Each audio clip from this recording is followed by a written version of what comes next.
Hello and welcome to Amateur Radio Topics. My name's Kevin. I'm VK6 Lima Whiskey, and this evening I'm joined by my good friend Steve, VK6 Victor Zulu, who lives fairly close, within a few kilometres. How are you, Steve? Yeah, I'm good, Kev, and very nice to join you for this podcast. Yeah, good to have you along. So thought we'd have a chat this evening initially about the extended double Z antenna that you've shown some interest in, and I've had some experimentation with. And there's been various versions of this published over the years in different formats: flat tops, inverted Vs, slopers. And after some modelling, I find that not all these combinations work as well as perhaps people think they should. No, and that's where your ability to model antennas has actually helped in terms of my general understanding, Kev, of what is sort of theoretically possible, because as you discovered, there is quite a lot of misconceptions about EDZ. Yeah, it's quite a nice antenna, and it's just, I think the fact that it's a single wire appeals to a lot of people. You haven't got to start trying to string up various elements. You can hang it from a tree or a tower. But what I have found is that the flat top version, the one that's generally speaking, where you see this in magazines and whatever, and you see this nice amount of gain, and it's got a nice narrow beam width, and it all looks great. That only really occurs with a flat top.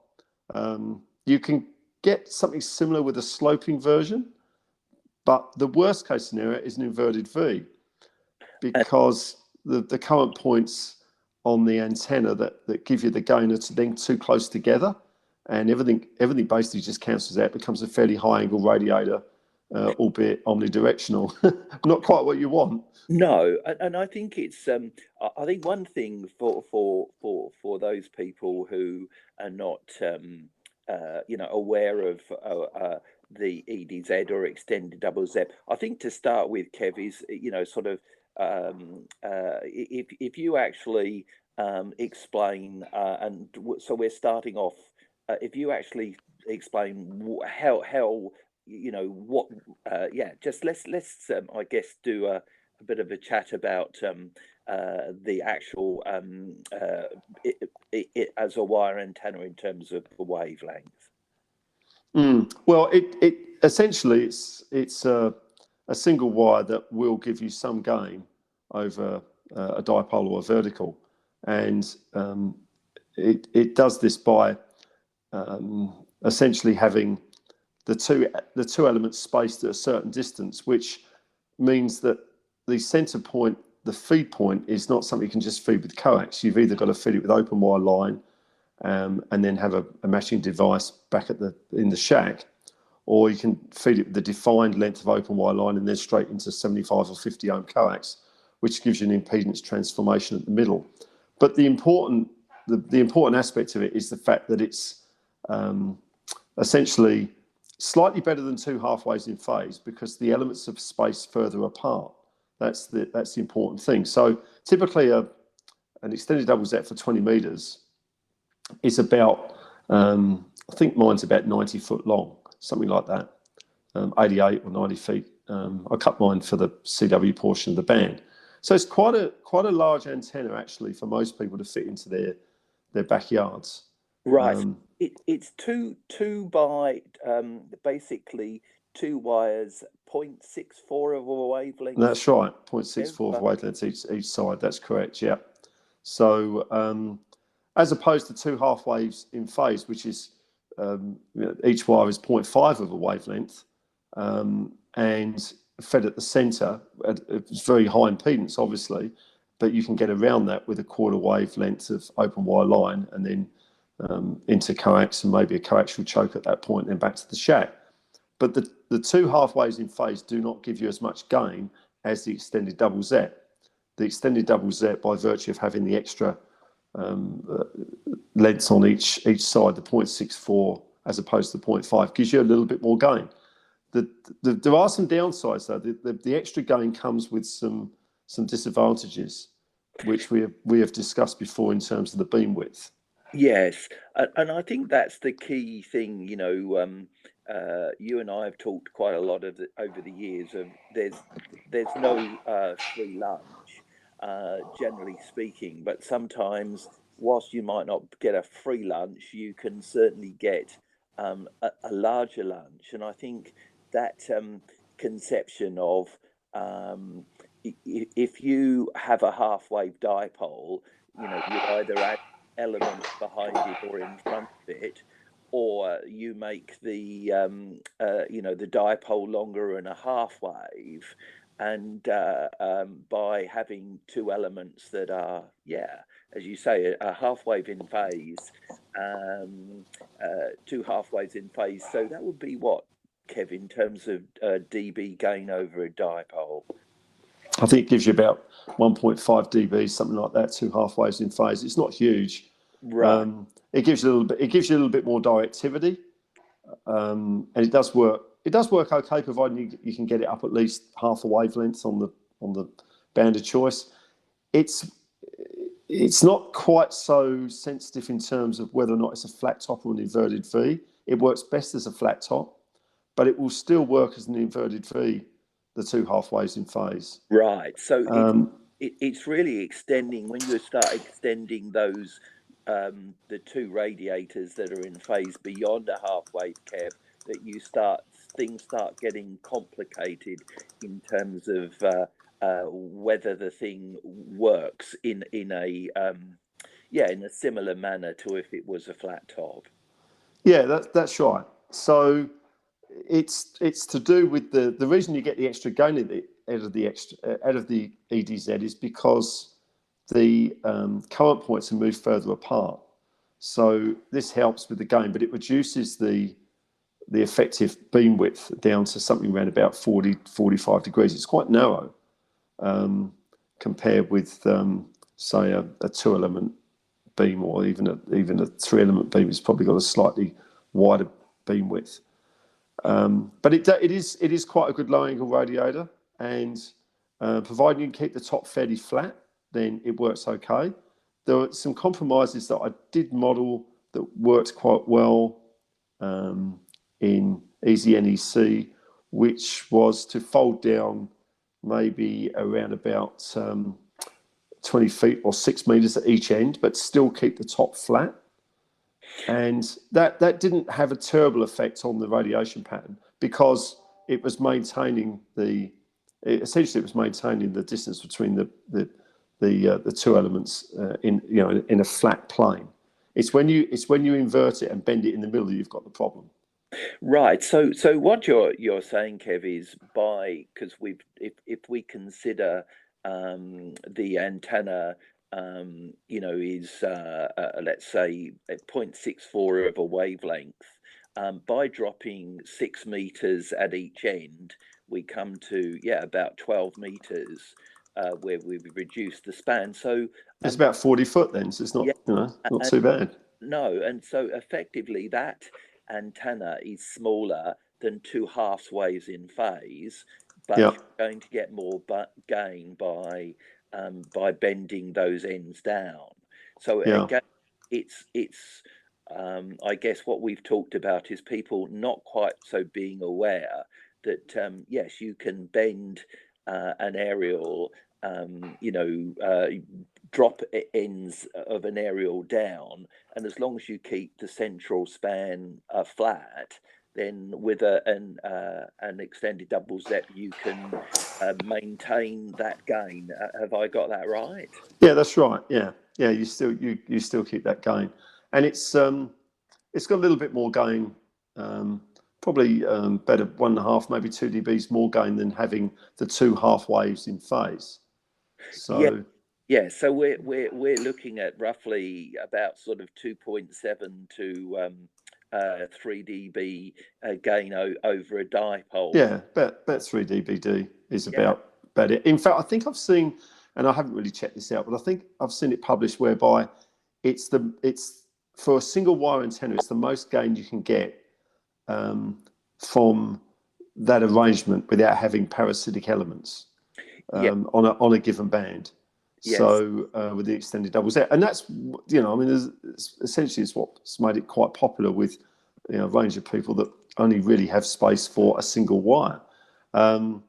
So while we're talking, I was just having a look actually at, I've got a 40 meter 2 half waves in phase modelled here at half wave in height.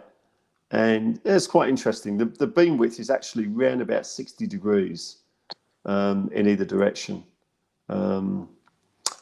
Whereas I know, I haven't got the EDZ up on the screen at the moment, but I know the EDZ is less than that. But the EDZ gives you a little bit more gain. So Yes. it's kind of tricky. If you've got a defined path you'd like to work, like you'd like to work into Europe or you'd like to work into JA or the US or whatever, an EDZ can be really quite useful, as I found messing around with my receive antennas, if you get it lined up correctly on the path you want. But, you know, you can, with mine, for instance, I find mine works really quite well to Northern Europe and really not so well to Southern Europe, because that beam width is only around about 40 degrees on the EDZ. Yes, and that's a key point, dear listeners. One of the things that, in terms of what I guess I've learned from Kev over the years, is you if you are looking for an antenna with gain, you've always got to think about the narrower your lobe, or your two main lobes in the case of a bidirectional aerial like an EDZ, that you can end up having a much smaller kind of 3 dB beam width than you would actually from a beam. And one of the things, Kev, I think the fact you got me interested in the quad, probably initially getting on for 30 years ago, was the fact that the quad, with its big 3 dB beam width of 60 degrees, is actually a much wider beam width than you would actually have from an EDZ, although you've got a bi-directional beam. Yeah, while you're talking there, Steve, I've just brought up the EDZ for 40 meters, modelled at a half wavelength high, and yeah, it's quite interesting. It's got some side lobes. The EDZ naturally, it's got some side lobes that spill out, which are at right angles to the main lobes. But the main lobe on this antenna in Easy NEC, the beam width comes out 32 degrees. It's pretty narrow. That's 32 degrees on the 3 dB points, so either side of the main heading. But the gain on allowing for ground reflection, the gain showing on Easy NEC is 11.3 dBi, reference to an isotropic, whereas the 2 half waves in phase is about 9.5 dBi, reference to an isotropic. So there's about 1.8 dB's difference in gain between the EDZ and the 2 half waves in phase. And of course, you know, they've both got gain over a plane dipole as well. So yeah, but it's quite narrow. It's surprisingly narrow actually when you look at it. And if you put 2 of these up at right angles, you'd have some significant gaps on the compass in terms of trying to work DX. I'm guessing for us, and it's like, because I guess there may be people listening from all over the world, but for us, with an EDZ, we could use it on long paths and short paths to Europe, but we would probably, as you pointed out earlier, really only cover, we could say pointed at the UK and get Western Europe. But when it came to Southern or Northern Europe, the beam width would, the gain is beginning to fall off quite steadily. And I guess for probably, if you were a European, Kev, I'm guessing that you would end up covering maybe the northern part of the USA, but not necessarily, in the southern states.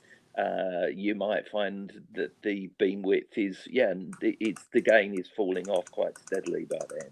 Yeah, It's kind of interesting. I know you mentioned the quad, and I know you're interested in putting another quad back up. And I just bought a 2-element quad up for 40, modelled in the same fashion, around about the same sort of height, and that's got a beam width of about 75 degrees on the 3dB points, quite wide. So there's a big difference between the two, actually, as I've found. It does depend a little bit on the height above ground. If it's not at half wavelength or whatever, all of these figures will change depending on how high you have it above the ground. But in essence, it's it's a useful antenna, but maybe not the best choice for all-round coverage. That's all. Yes, and I think again, both of us, and again, both of us being interested in contesting, and the good thing about the wire antennas is the low visibility, the fact that in terms of 3 dimensions, a wire really is almost a one-dimensional aerial. So the ability to run it, I think, across a backyard, or from one side of a yard to another, there are some benefits, but it's looking at, does your yard suit an aerial that fits in a long, thin footprint? If so, then if it's worth considering that kind of long type aerial. But if you've got a sort of more of a square backyard, a 2-element beam made out of a half-wave dipole and a reflector could be a better choice. Yeah, quite possibly. I mean, the takeoff angle I'm looking at the 40-meter modelling here at half-wave length above ground. It's about 25 degrees at the peak, and it's got a 3dB point down at about what is this? The 3dB point's down at about 15 degrees, something like that, between 10 and 15, about 12 degrees maybe. So it's quite a decent low-angle radiator if you can get it up at a half-wave length. But then so is a half-wave dipole. So it's not. There's no sort of like real magic about this. It's just a piece of wire that gives you a little bit of gain, and in return for that gain, you get a narrower beam width in either direction. That's all. Yes, and I think that's, in terms of where we started, and this is the, I guess, our thing about no such thing as a free lunch. But you recently have come up with an idea which, whilst would take up less space lengthwise than a extended double ZEP or 2 half waves in phase, but is to use 2 or 3 half-wave elements together to also form a bi-directional antenna. Yeah, that's worked quite well. I mean, I had a particular reason for trying to develop that antenna because these are really part of my receive antennas that are around about 100 meters away from the transmit antennas. And this is all to do with being interested in contest and SO2R operation and trying to get some distance between the receive antennas and the transmit antennas just to make it easier to operate SO2R on adjacent bands. So after quite a bit of experimentation, I came up with the idea of trying to have a beam that was bidirectional but 3 elements. So I get a little bit more gain. I try and retain a fairly decent beam width off in either direction, and a low angle of radiation by getting up around about half a wavelength high on 20 meters. And the elements were inverted V, so that was another a good thing. I only really needed a single catenary wire to hang these off at the centre, and fed with cheap RG6 quad shield TV coax. And really on receive, it worked very well. And it got around the problem of the narrow beam width either end. It was a little bit wider, but it still had a nice gain figure over a dipole. But obviously a little bit more complicated than a single wire, but nevertheless, it still fits into a fairly compact format. Yes, and I think there is that good thing of going, you know, there are a number of ways of getting, you know, gain. And the thing that interested me, and I'm not sure, Kev, whether you talked on a podcast about your bidirectional beam before, but uh, I, you know, whilst you can, you know, the most bang you can get out of a single wire antenna, if you discount the V beams and the rhombics, is the extended double zap. But there is a way of, you know, most people know about wire Yagis, and the fact that two elements will give them 5 dB gain, but they don't necessarily realize that you can turn a Yagi doesn't have to be a unidirectional antenna.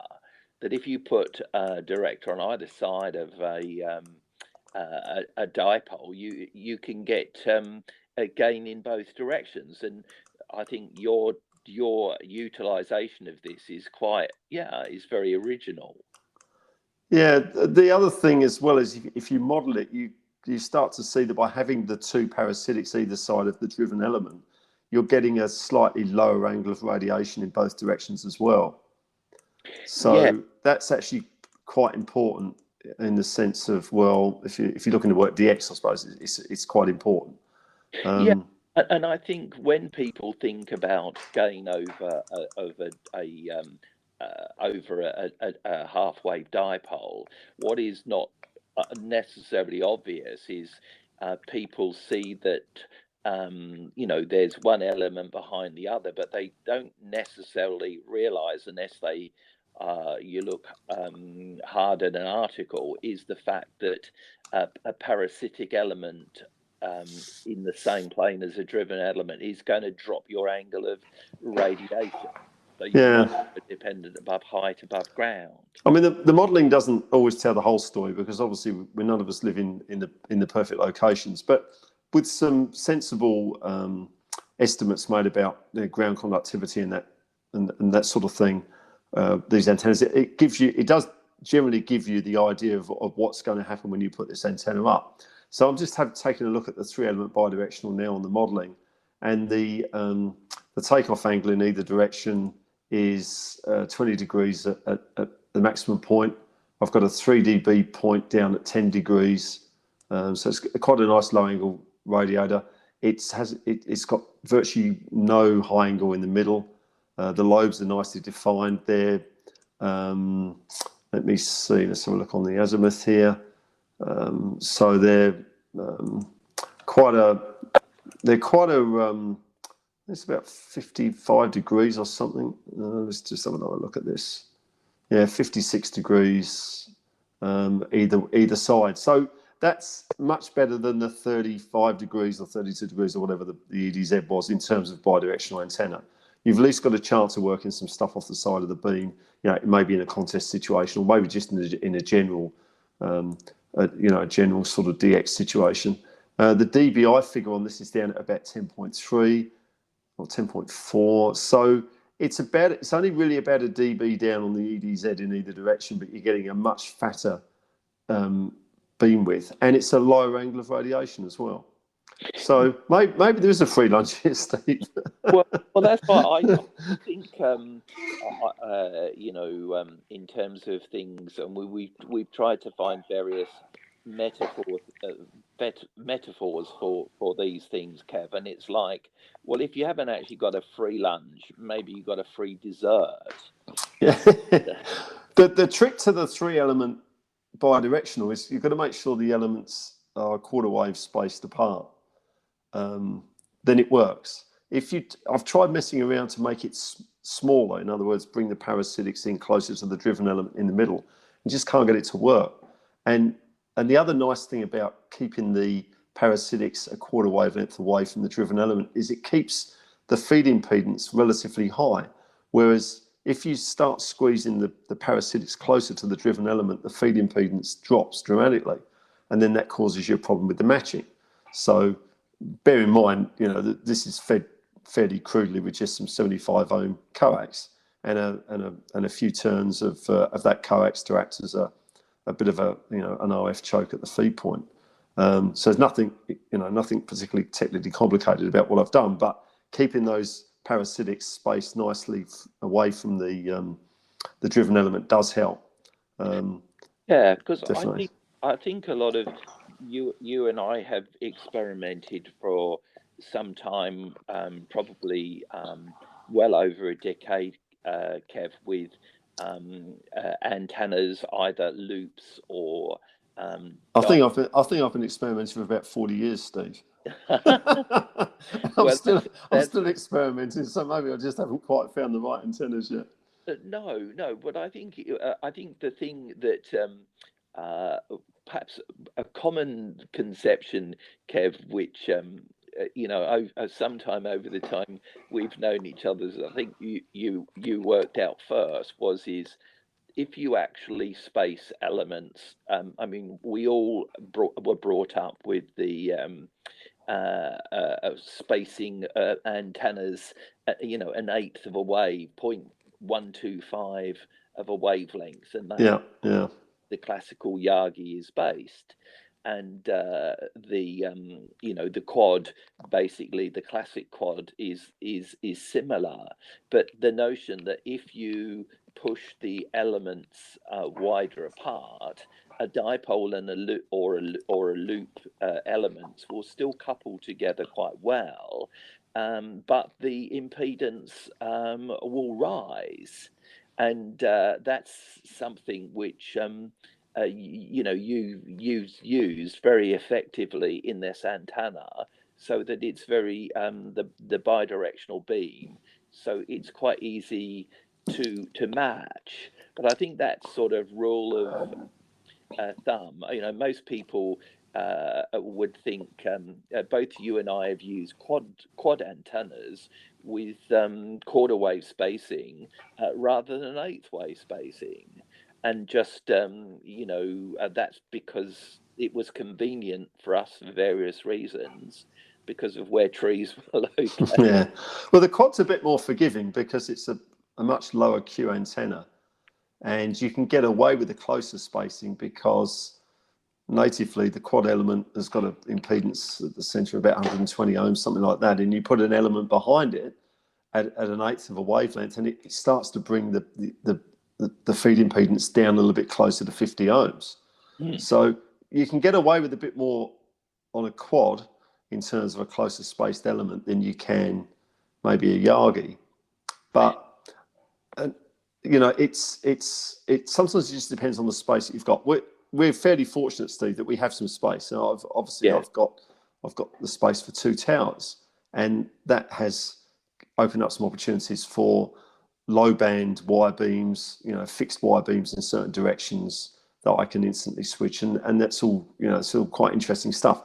Not everybody has that space to do that type of thing, and I think the other thing that's to be borne in mind is that with most beam antennas, if you've got a parasitic element, whether it's a director or driven element, director or reflector, even if maybe there's not as much gain as you'd like, you nearly always get a lowering of the radiation angle, and so the perceived gain is sometimes a little bit more than what you may expect in most situations if you're just comparing it with a simple dipole or vertical or whatever. Yes, and I think again that's something which can get lost in antenna handbooks. It's usually there, but again, I think, Kev, a lot of people will see the they'll look at the extended double zap, and they'll think, oh, this is really good because it's got this gain over a dipole.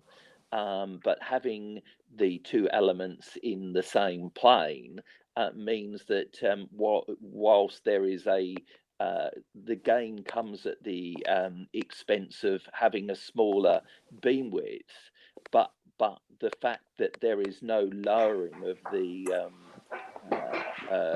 angle of radiation as you would have with an aerial with either a driven element with a reflector or director, that, as you say, that kind of gets skipped over to some extent. I think, and my argument would be, is what you've discovered through having a large block, and the things that we've both experimented with is, if you and I or you've done it for 80 meters, you've built aerials with reflectors for 80 and even 160. I've more done it for 80 and 40, with the exception of my I tried my 160 meter folded up quad, but all this is totally outrageous for the average suburban dweller. But I think if you've got a 30 by a 10 meter by 10 meter backyard, there's nothing to stop you from having a bi-directional wire beam, which is going to give you more gain than an extended double zap and a wider beam width. Yeah, and sometimes they're just easier to fit into the space you've got available. I probably haven't told you this story, Steve, but many years ago, it's a long time ago, when I lived in the UK and I was living with my parents, and very small backyard, and I had a 3-element tribander. I can't remember what brand it was, but it doesn't really matter. It's just a general three-element tribander on a 13-foot boom. Right. And that just neatly fitted into the width of the back garden. The back garden was only about 15 foot wide. So consequently, when I turned the antenna around, it was hanging over both sets of neighbours' properties. But anyway, I kind of got away with it. I was only a teenager at the time, and I wasn't so concerned about what the neighbours thought. And even my parents probably weren't so concerned about what the neighbours thought either, which was quite handy. Particularly my father. But anyway, I digress, because the thing with this is, never mind what the neighbours thought. If I part this antenna so that it sat neatly between the boundaries of the block of land, it was basically pointing west. Yeah. So I had a copy of the ARRL antenna handbook at that time, and interestingly enough, if you take a look in there for 2-element close space beams, it actually gives you slightly more gain for a driven element and a director as the parasitic element, right, if they're closely spaced. So I thought, well, this is a good opportunity to play around with a 40-meter antenna. I was quite keen on 40 meters. I just had a dipole, and I never really got out that well. The house was in a valley.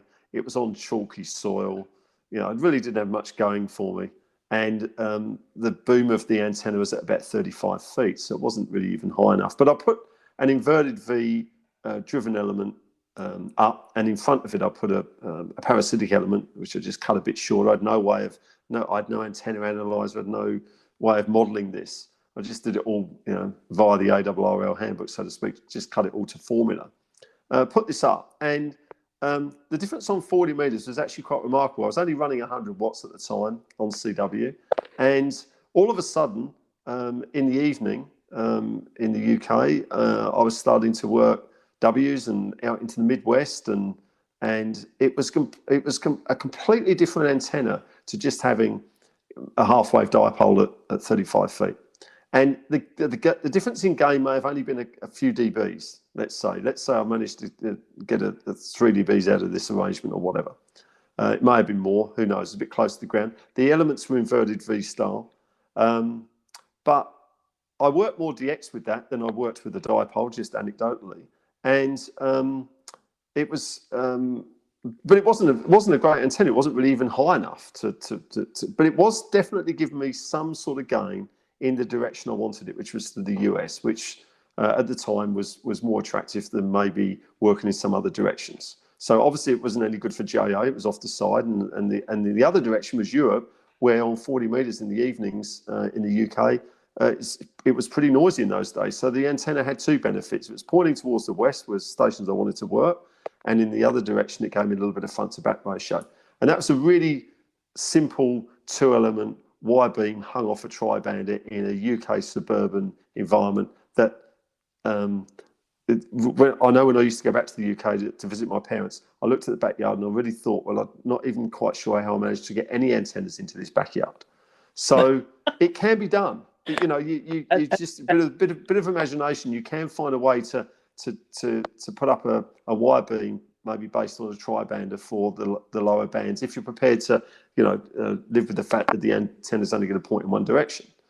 So. Yes, and I think listeners, this is the key thing, which again sometimes get lost in terms of discussions in handbooks, because they're basically technical documents, and yes, they'll describe the physical construction and the theory behind an antenna, but it won't necessarily describe the actual effect that this can actually have on how your station performs, Kev. And I think that is the key thing. Now, something I alluded to earlier, I live on half an acre, whereas Kev is on a hectare. Now, half an acre, probably for people in the UK, it sounds absolutely enormous. But one's ambitions always expand to fill the blocks you have. Yes, as my ex-whale, my long-suffering ex-whale Julie would say, not another antenna. Well, that's right. And there is so I actually built at one point, and I'm not sure, Kev, if you ever saw it, but I did build a fixed a delta loop array using lots of large capacity hats and trombone type linear loading, and in one place capacity hats in another, and this just fired in one direction.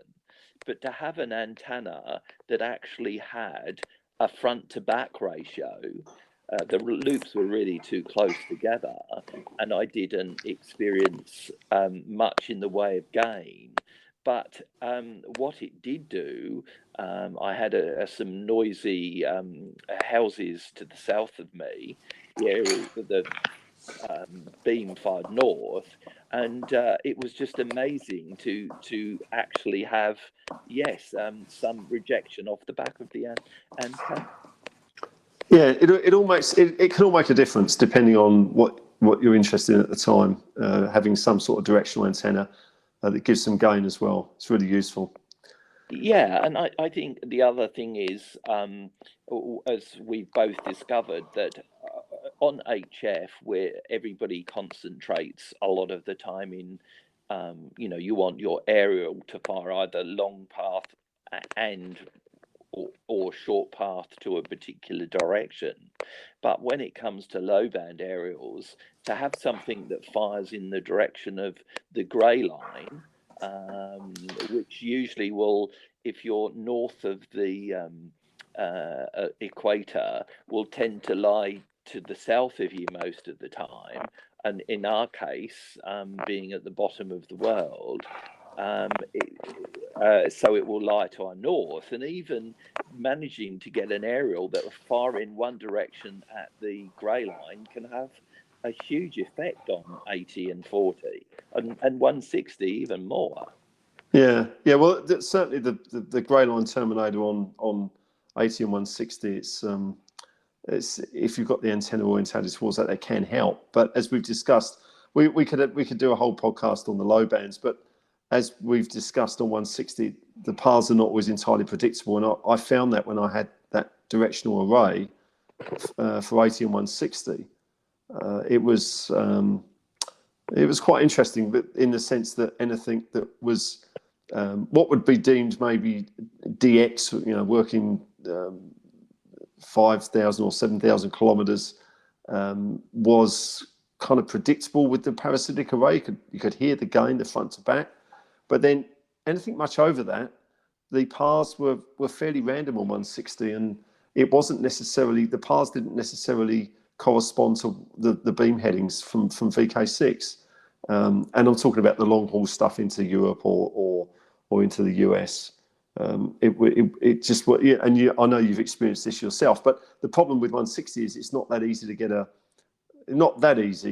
a directional antenna for transmit. But of course, you can pick this up if you've got directional antennas on receive. You can figure out if you've got some beverages or some loops or whatever. You can figure out that the signals are not always coming in from the direction you think they should be coming in on 160. And the same does happen now to going on 80 meters, although it's a little bit more predictable on 80.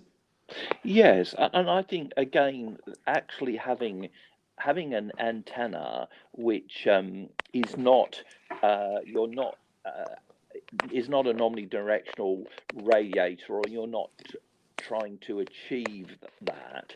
If you start pointing if it's a transmit antenna or a receive antenna, you became much more aware of some paths being predictable and more predictable than others, and especially in terms of with very long distances and on the lower frequencies, this can be absolutely counterintuitive. There's all sorts of other propagation mechanisms, but I think the thing, having an aerial that points in one direction, even if it's fixed, it usually has all kinds of benefits that we don't necessarily predict in relation to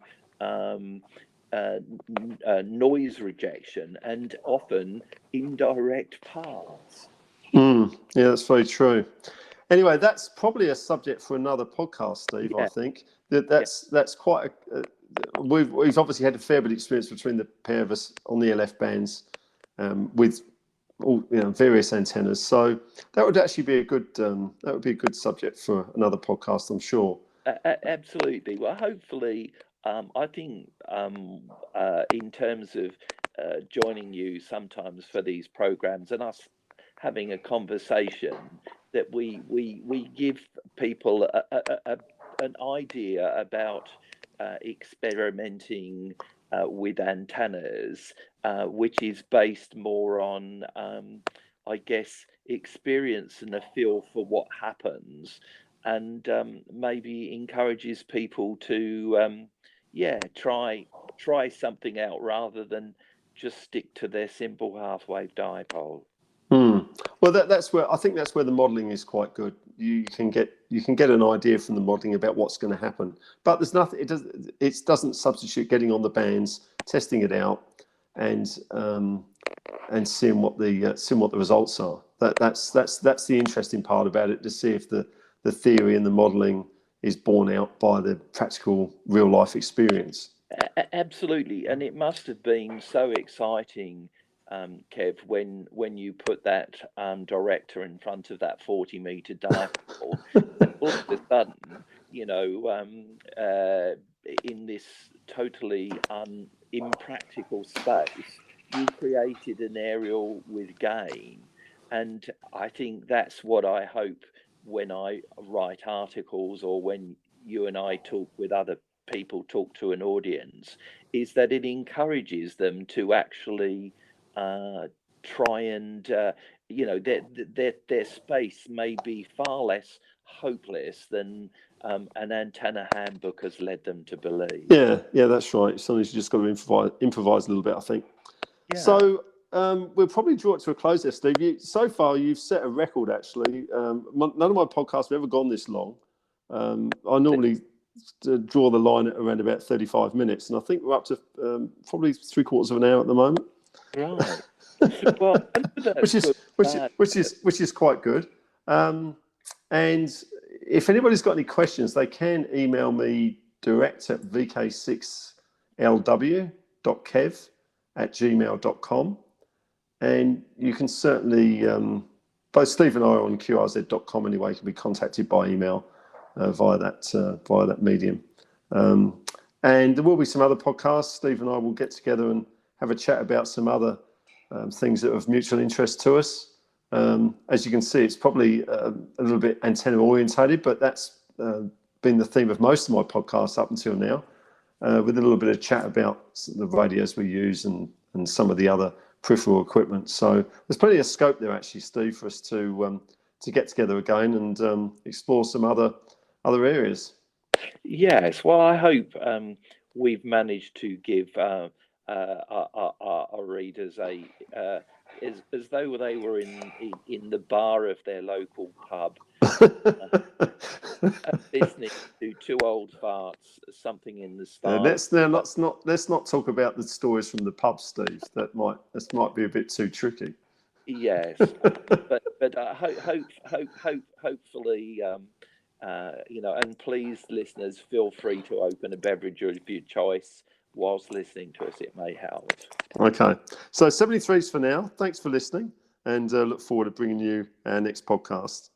I'm Kevin, VK6 Lima Whiskey, and you've been listening to Amateur Radio Topics.